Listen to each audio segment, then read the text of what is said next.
So today I want to pick a format that I think is popular with you guys. We're going to look at some hands from 200 Russian cash. We're going to jump into the solver. We're going to jump back to the action, back to the solver. Just looking at like what's supposed to happen in theory. Talk about what does happen in practice. You know, the best way to solve poker. That's what we're all about, is melding theory with poker at Carrot Corner Poker Education. Check out the links in the description after the video for more of our content. Now let's get to it.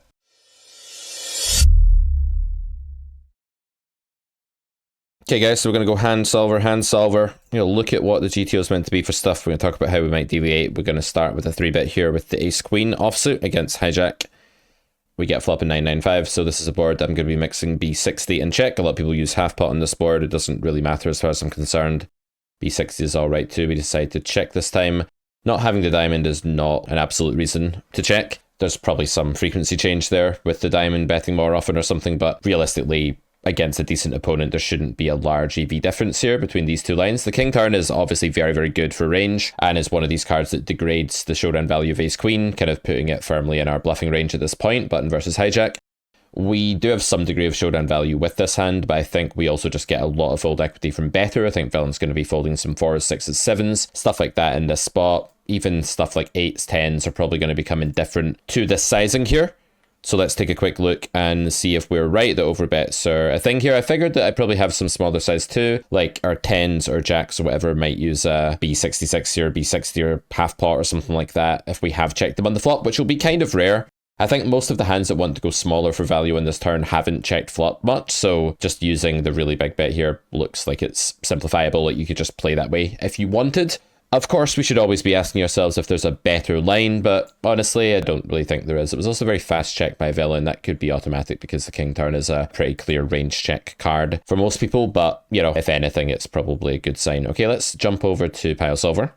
We're betting incredibly high frequency here, actually, with range higher than I thought, 78%. I guess just a pretty good board in that it's very dry, very innocuous, hard to hit, very nut preserving. We have the overpairs here still dominating, even ace king's pretty high EV here. Ace queen off without the backdoor is definitely one of the higher frequency checks that we can have here. There seems to be some weird stuff going on with other suits. I'm not going to dig into that right now just to save time. So we can bet here, we can check here. We decided to check this time. We get this offsuit king on the turn. It may not have been this turn. A lot of people, I think, simplify this out of position leading range to just not leading and just checking and going for check raising when they do have a 9 or something like that, which I think is really viable as well. And obviously, it's even if you do have like the gutter here, it's still just optional. You still have to watch your frequencies. Unless you're going to overbluff pretty quickly because you just don't have many 9x and bolts and hands that you actually do want to overbet here. So typical nut advantage at the very top, but range disadvantage spot here for out of position. They go for a check. We actually use tons of different sizes here. It's really interesting. So we do use an overbet, and we do that mainly with aces or ace king for value. But we do also have a lot of these other hands in range here. I guess I was kind of like maybe not thinking about betting 8s and 7s in hands like this, but it does make a lot of sense. We have this block bet. Villain does still have tons of auto folds that we're just cleaning up against here. So I think the thing I've learned about this spot is just that we can have way more than one sizing here, and we do want to think about the less obvious sizes, like the block and stuff as well here, and think about how to build them in. The overbet's actually kind of a rare guess because I guess like most of the hands that want to overbet for value on the king have bet the flop, ace king.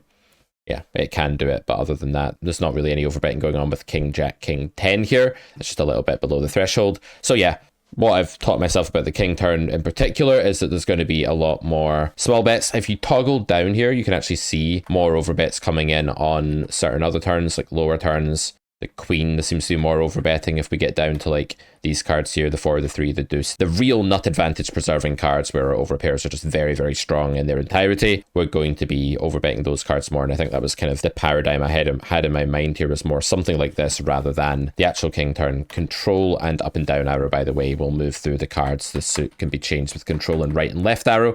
Kind of cool trick for any of you boomers out there like me that still use PIO solver. So we opened the a6 here in the cutoff. We're called by a reg, and we decided to go for the overbet strategy on this flop. This is something that I've had a look at. I wouldn't say I know it like really well, but I know the rough implications. The thing with Queen Jack 10 is it's obviously one of these amazing nut boards where a lot of the sets and straights, especially the nut straight, are just not in big blinds range, but they are in our range. So we have this asymmetry at the top here. And when that's the case, you do benefit by putting a ton of money into the pot with your value range, especially when your opponent can have a lot of medium to good pair plus redraw, high equity draw type stuff, and also some second best hands that are drawing dead, like when they have Jack 10 against star pocket queens and stuff like that. So makes some sense to play overbets here. Ace 6, I'd imagine we're meant to do this at some frequency with the naked Ace X even without the club, because it's a nut straight draw and it's not nothing, and we don't have to be super fussy in these kind of configurations. So we do overbet this time. The turn is a 7. I think that we will favour the ace of clubs here because it's going to unblock our opponent's folding range more than this. That's not to say that we can't ever barrel something like this. The 6 is a reasonable unblocker to their folding range at this point, because they've folded pretty much all of their 6x, I think, on the flop, apart from maybe some queen x. I think stuff like jack 6 suited, if it was even in their pre, would have to shed on flop. We're unblocking the fold range here, which is going to be more stuff like 10-8, jack 8, king 10, maybe not king 10, maybe that's a bit good, but like the ace 10, like pair without open-ender type hands. And I think again here, you probably can go for some overbets, SPR of about 5. You can probably go for like 21 big blinds, something like that. How does it do exploitatively if we go 21 big blinds and jam river? I think it does pretty well. Like there will be some 2-pair in here. I decided this time not to bet. This could be a spot against a weaker reg at lower stakes where you just want to go for like the pure overbet turn jam river line, and you might be printing with that. I decided to give this guy a bit more respect, like European reg at 200. You may ask, by the way, why am I playing 200 here? I have been making content at 100. I got a bit sick of it. It was like playing in a really, really nitty pool. I had a look at the rake structure as well, and this comes from primedope.com, but I don't think this rake calculator is right, because what we're seeing here is not as many BB per 100 paid on GG Russian cash as people actually observe in their databases. I'm pretty sure that discrepancy is because the bad beat jackpot isn't included here. I don't know what that means. Maybe that means that like some other rake. Oh no, that means you get raked when it's 3-bet, this little sign here, which is why it's kind of higher. That's like the whole GG thing. But yeah, the rake is a bit better at 200. This is 200 NL, and you can see here that you're paying estimated 6.76 BB per 100 here, and if you go down to 100 NL, then you're paying 7.61 BB per 100. Same like Russian cash fast fold game. So you're paying like a big blind less pre-bad beat jackpot configured in rake here, as far as I understand it, which is reasonably good. And also I just found that playing against like really annoying rake back leaderboard nits all the time at even higher rake just wasn't something I wanted to do, honestly. At some point I'm probably going to make a video where I review like all of the realistic options these days and actually talk about what might be best, because I think it's about time we started actually getting to the bottom of like what games we should be and shouldn't be playing in long term. I'd hate for you guys to think that because I've been making a certain type of content in a certain game that I believe that's the best game to play or something. I don't honestly know 100%. I know that people who have access to Ignition, for example, are doing a lot better in this day and age. Certain things I know about the poker ecosystem, but as for how beatable, viable this game is, I'd imagine it's, well, hard, but not impossible. I've heard of some players that win in this pool, not very many. So anyway, we get to this turn. The 7 of diamonds is here. We probably want to do some overbetting. Do we ever want to play a size down strategy now, having overbet flop? Maybe there are a few hands that go for like a B75 here as well if we're using that toolkit. I decided to check this time. I have a hell of a lot of ace-x betting flop. I'm not supposed to be just like going for it every single time with all of these, but I do think the lower the kicker here, probably the more folds you're going to unblock. Like I'd avoid having like the 8 or the 9 here perhaps. I think they're going to be a bit worse on average. So we decide to check this time. The river comes the king of diamonds, and this is kind of blood from a stone. But we do have some bluffs here, right? We have like, I guess like the pocket pair with club that we bluffed on the flop. We have maybe the 4-5 of clubs or something like that. The backdoor 6-5 or something that we bet on flop. We do have some bluffs here. I think the key here is just picking a sizing that's quite small and can be called by worse. So you don't want to go so big that you isolate yourself against chops here. We went for this sizing. Let's see what the solver thinks about this type of spot. Oh, we should look at the result first, actually. You guys hate it when I skip that villain folded. So this is absolutely wild. It's going for like a pseudo range bet, even when you lock it to only go the really big sizing. It's betting 66 chips here into 55, guys. This is not a B66. This is an overbet like we did in game. So yeah, stuff like Jack 7 is just an auto fold immediately. Even the top pairs, yeah, this is wild, right? Like even the top pair with nothing going on is a fold in response to this on such a connected board. I would guess if you guys are playing like 50 no limit against the reg, this is a great thing for you to do for value on this flop, because this is going to get really, really underfolded. People just aren't going to realize that ace 10 and 10-9 and hands like this that don't have great redraw, that are drawing dead sometimes, are just auto folds already. They're not going to get that. So there's definitely a lot of merit to this. Turns out I was totally wrong about the types of ace-x they're actually barreling the turn here. It seems to be the case that our bluffs here on the turn, having overbet the flop, are coming from the pocket pair region, not the ace-x region. And that my only guess for that is that ace-x is just folding a lot in the opponent's range. Yeah, that seems to be what's happening. And it is just looking at pure overbet. There's a little bit of the B75 in there as we predicted, but not very much at all. Mostly just going for overbet, and the opponent is folding a very ace-x rich range here, and the real true unblocker hands that we want to go for here are actually stuff like pocket eights, because the opponent just never has an 8 that's folding here. It's kind of hard to block the calling range here without also having too much showdown value to bluff, or having so much showdown value that you didn't bluff the flop. And therefore, when you're choosing your bluffs on the turn, you're just trying to avoid blocking the folds. And that seems to be more important here than any like redraw to the king or whatever. So we are bluffing some ace-x here. Ace-queen going for like an overbet here. That's like so bizarre. There's a lot of stuff in this node I don't understand. This is a hybrid, like they're folding queen jack and jack 10 at some frequency. Like absolutely wild how tight this configuration actually gets. But yeah, overbet was the primary sizing. We don't actually want to use the ace in these nodes. It's really cool to know. It's a really cool theory thing just to build into your game. And so we did check here. The river came the king of something. I think it was the king of hearts. Villain checked. And it's actually just using the smallest bet we give it access to. Did we give it B33 here, or did we just give it, no, we just gave it 75. So if we gave it a smaller bet, it may well prefer a smaller bet here. But again, finding bluffs from the underpair region, finding bluffs from basically anything that hasn't bluffed by this point, because this is a very high EV river for the in-position range. We're entitled to 114 out of 187 chips on this particular card, because it's just connecting massively with all of our ace-x that did at high frequency bet, flop, and check turn. So takeaways here are basically to use these underpairs more on messy overbet flop textures from the flop that you can bet more often than you think you can here, and you can bet all kinds of merges that you wouldn't think you can. You can be way less polarized. And main takeaways but the turn, I guess, are that you do just keep going with the overbet strategy, but you just use a different ilk of bluff than I thought you did. Okay, cool stuff. This one won't be a solver analysis, but I think it's well worth just pausing and looking at this hand. I think this is a great spot to just do something. I decided to cold call here with the queen jack off. I think you can also 3-bet. We have I think a weaker player possibly opening here, like a tighter weaker player, though I'm not 100% sure. And then we have a 38 VPIP into small blind here, and another short stack in the big blind. So I think folding the queen jack off here is a very automatic thing to do, because the hand is at best break even really in theory. But when you factor in that it's a really good price, it's like a min open and there's weaker players behind you, I think this is definitely like one of these in it to win it situations where you do just want to cold call a 3-bet here. With the shorter stack in the big blind and the kind of wilder guy that can cold call the 3-bets, I think I prefer just cold calling this hand. And I do think this is a spot you can have a big edge as well in position. People don't really study being the aggressor in a cold called pot. They don't really fight hard enough there. They're giving up a lot, and they might even think your range is stronger than it is, not realizing that you've cold called with these people behind you. So on flop here, I think you can build a lot of small bet and bet various stuff for a bit of thin value denial here. The opponent should be kind of checking most of range and would have overpair ace jack advantage here at the very top of range, but you have a lot of equity and you want to do a lot of betting and denying here. So going for the small bet this time. This is one I definitely want to look at. So we flatted a6 suited, big blind against cutoff, and we faced a small c-bet here.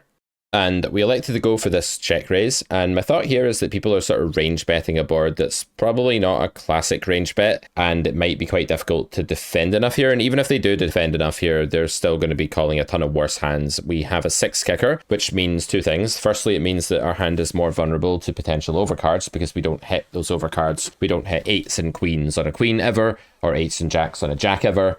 We just have the 6, right? So we're not going to be as protected against villain hitting their overcards here when we have that card, because of course if they hit a 10, 10s and 4s is going to be 8s and 6s, even if we hit that 6 by the river, 8s and 4s or whatever. So we're just a bit more vulnerable with this card, but it's also like a 3 card to a straight kicker, which means that sometimes by the river we backdoor into a straight in a pot that we've built, and therefore my understanding is, we'll confirm this in a minute with the solver or not, that we can play a bit more raise with hands like this in theory than you can with hands like jack 8. That said, I just think in practice this is a nice play. I think the small raise functions really well here. You can raise a more semi-polar range rather than just trips, and if you were just raising trips and bluffs you'd want to go way bigger, right? But we're raising a ton of other stuff in the middle here too, and we do that this time. Villain's gonna have to call a lot of different Broadway hands here, like queen jack suited, jack 10 suited, king 10, king jack suited, backdoor, all this sort of stuff. The king's a very good card for villain's range. We're raising a bit of king 7, king 6, king 5, probably on flop here, but not a ton. So they're going to connect well here. We do check. I think our hand's too thin for any size of value bet. Villain goes for a quarter pot. There's nothing really for us to do but call. I do think we're usually taking the worst of it, but at 5 to 1, we're going to be peeling the river as a 5. Kind of interesting spot. I didn't want to dabble in like the realms of like what would be my check raises here, because it would just be like 1% of my range, and I was just like, I didn't really think about it, to be honest, in game. Villain goes for a slight overbet, and we'll take a look at this in a solver. My instinct is to fold generally here against most players. However, if this was a European, and like this is a bit of a like vague demographic, you can't trust it 100% or anything. But if this was a more aggressive flag, shall we say, because some flags play differently to others, let's just face it, right? The cultural, poker education, poker players, it's just different in different countries. And certain more aggressive countries here, they are repping like kind of thin for value. They're repping like a good king plus, I would say. They're repping probably like king jack plus, king 10 plus for this sizing. And yeah, they're going to have some of that. But a lot of people here aren't going to find this size with just a decent king, or even with ace king, or even with aces, and they're going to go smaller. And so like there is a breed of player that can probably overbluff here, but I decided that based on the idea that flop might be a bit overfolded, based on the idea that, yeah, I don't know. The more I look at this now, I think this looks like one of my calls, right? It just looks like a hand that it blocks 6-7, which is one of Villain's value hands. It blocks king 8, it blocks pocket 8s. It feels like the sort of hand that does want to call this river at a high clip in theory, but my general rule is that when I get overbet by more passive parts of pool, especially after filtering on flop, I'm just going to sort of exploitatively fold. So that's what I did. But, you know, I'd need to know more about the player. I'd love to know more about like how aggro this guy actually is and stuff as a human being, rather than just a flag, and then like come up with a better plan. But I can definitely see this being a call in theory. Let's see what the solver thinks. I locked him to range bet here because honestly, I just think that's what's happening more often than not. And this is the response. There's a ton of raising on this board against range bet because it really isn't meant to be one of these range bet boards. But I think a lot of people do sort of simplify to playing it that way. And I could be wrong about that, right? And then my hand is a less clear raise, but I still think it's a pretty good raise. It's raising most of the time. We go for the small raise. Villain actually has to call even wider than I thought here. Yeah, the more I look at this, the more I think this is grossly overfolded. We talk about this actually in episode 1 of Cash Injection, a course that you will find on carrotcorner.com. Cash Injection's 10 episodes long, and episode 1's all about how when you check raise the flop relatively small, it's just kind of printing at low stakes and micro stakes, guys, right? You'll see more about that. There's some node locking in that episode. There's 9 other episodes in that course with similar types of exploit. They're just really common and good at low stakes and micro stakes. But the reason for this is just that there's so many hands here, like Queen Jack of Hearts, for God's sake, right, that has to call here, or Ace Jack offsuit, and people just don't tend to find this. So big fan of the raise here. When Villain calls, I think their range is a lot weaker than I actually thought it was. The turn brought a king of some description. It was the King of Hearts. So let's plug that in. We're meant to... Oh, we can block. That's somewhat surprising. I mean, in real life, if Villain's range is actually tighter and stronger, then block's not going to perform so well as it will here as a sort of pseudo value denial bet. So we did go for check. Villain's meant to use the really small sizing here, so expecting us to be slow playing at some frequency, I guess, and just check folding a ton. So that makes a lot of sense why they go for the smaller of their sizes. We don't actually have their size here, so I'm going to make a subtree at this point, actually. I'll show you guys actually how to do that, just in case you're interested. What we want to do here is go back into our post-flop tree building. Let's just make sure we're on the right node here, where the king comes, so that's the turn, and we can go tree, and we can go to create a subtree. And when I do this, what I'm doing here is basically locking these ranges in place that arrived on the turn, and I'm going to add the very small bet to Villain's strategy and see how often he wants to use 33% pot, or actually it was 25% pot he used on turn here, and we're not going to force out a position to check. We're going to just let the ranges play out as they would, build the tree, solve this in like no time at all, very, very quick thing. If you use GTO Wizard, you know, too bad. This is better. PIO's awesome. You should really switch to PIO and be a boomer, join the boomer movement. So you can do all your own customizable shit. We can have an argument about it in the comments if you guys like. You guys are all sitting there like, oh, Wizard's better. I don't think it is, but you know, what do I know? So we check here instead of overbetting.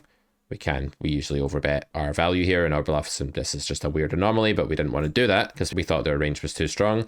So yeah, they do use the B25 sometimes. They're kind of indifferent between the B25 and B75. So they went for this really small bet here, and we of course just have a call. Oh wow, we like start bluffing our hand at some frequency and denying. Wow, look at that. Start bluffing that bad boy, especially when we have the non-hearts and block the king 8, I guess. So we go for call this time. I think river's just going to be a call here, honestly. I can't see it being a fold. 5 of clubs comes on river. Check, they go for slight overbet, which is 325 into 271, and our hand is a pure call with a little dash of raise, but when we have spades and diamonds, it's not. Wow. Do we care about this? Not really. I mean, this swing is kind of on a knife edge, right? But that's wild. Like the spades and diamonds call EV is just a bit lower than the hearts call EV here. I wonder what the reason is for that. Oh, I figured it out. It's the villain's going to call the flop check raise with more non-hearts than hearts. So when we have hearts, we actually unblock the bluffing range. I didn't even think about that. I talk about that in grade 3 of the Carrot Poker School at some point. I'm sure we do.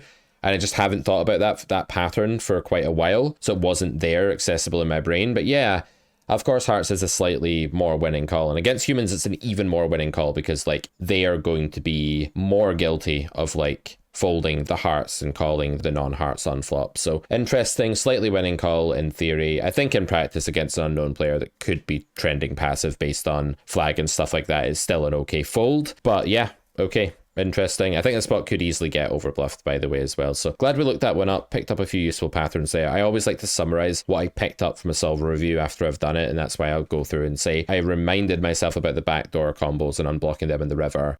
I reminded myself that like we can raise a ton on that flop against that sizing and go small, and I think it's cool just to do that kind of summary at the end of your analysis. Okay, let's speed up and go through a few more hands now. We may stop for one more solver analysis here. We actually decided to cold call the king queen of diamonds against under the gun. I'm not a fan of simplifying to 3-bet or fold strategies.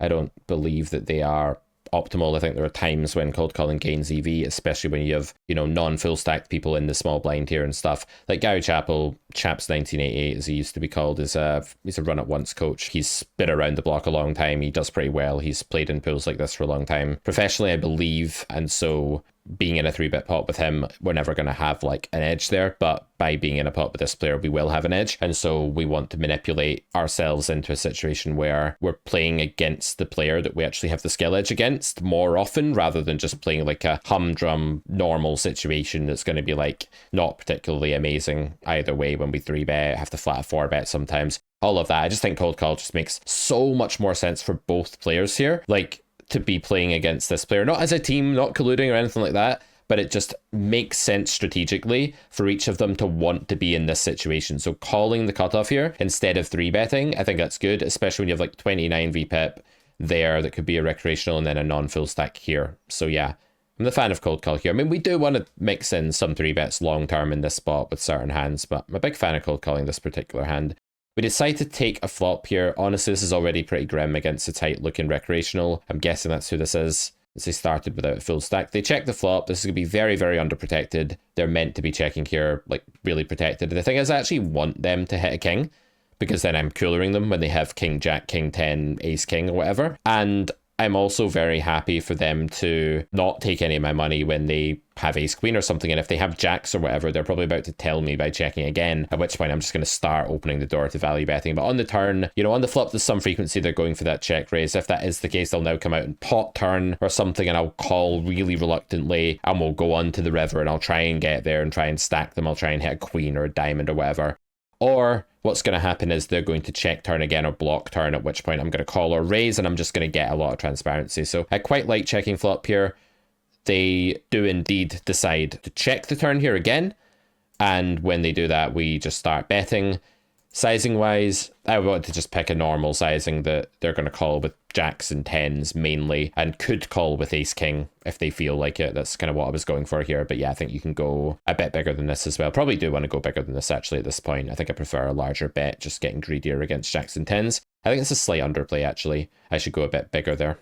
So again, we're just scanning the table here, and we've seen that there's, you know, recreational player in the big blind. We have 4s under the gun. It's meant to be a mixed open, mostly fold probably in GTO, or maybe like break even hand that almost pure folds or something. But we decided to open it, and we get 3-bet by Gary Chappell, who's obviously a good pro. And we're going to go ahead and make the call here, because when you've opened early position with low pocket pairs, your opponent's range doesn't contain as many hands like 7s or 8s to dominate them, or ace 4 suited, and it contains a higher frequency of bigger cards and bigger pairs. So your pair is a bit more live. It's a bit more like the end of the board that you want to have, if we could put it that way. So we do make that call. It's probably slightly winning in theory. I don't think it's a huge deal though. Ace 5 deuce is one of these boards that like our raises are going to be exactly this, right? They're going to be like pocket pair plus spade. So I'd imagine we have a pure continue and mostly raise going on here in theory, but this is one of the spots I actually wanted to check out in the solver. So we'll do that. We do raise here. I figured we should do this pretty often. I think we're raising some ace queen and ace king on this node as well. We do have some ace king pre here, and we have plenty of ace queen, of course. And I think we're raising like ace 5, ace queen, ace king, building around there. Main bluffs are going to be things like 4's spade, 6's spade, etc. And we can probably find some other weird bluffs from time to time, like the king, queen of hearts, maybe. Don't quote me on that, but with overcards to jacks and 10s and a backdoor. Maybe something like that. Let's go ahead and see. He does like think for a minute here and then ends up folding. Let's go ahead and see what the solver thinks. Okay, so we have the c-bet strategy here, which is most hands on ace 5 deuce.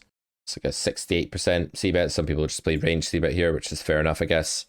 See what the raises are. So 4s is in there. It's actually pure with the spades, so glad we just didn't bother mixing that one. We just went for it. 5-4 makes sense as well. Like super cool hybrid hand, can get called by worse, folds from better, and of course just like mega redraw. And then we have things like jacks and 10s at some frequency. These are the really weird ones that I'd never find. I would find ace queen, ace king at some frequency, and then yeah, like there is a bit of the, well, it's only king queen flush draw actually, so none of these broadways, I guess they're a bit too blocking of folding range.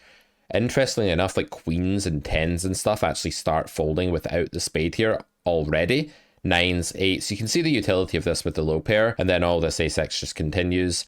I think the really fascinating part of this is like, what do we do on like an 8 turn? So like the 8 turn comes, and then it is just the case that the stuff down here with the equity keeps blasting, and the stuff up here without the equity, or the stuff, where's the non-equity stuff? I mean, jack 10 of spades still has some equity. What's our worst stuff we can have here? Really isn't anything that's dead here. So I guess all of our draws are good enough to go ahead and keep barreling at some frequency, but this is the stuff that prefers it down here.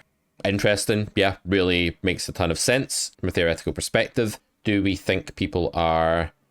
How are they playing differently here? Like if we do this, they're meant to fold most of their underpair. Wow, they're meant to fold ace, queen, ace, jack, ace 10. This is so underfolded. And now we hit, ladies and gentlemen, the exploitative gold mine.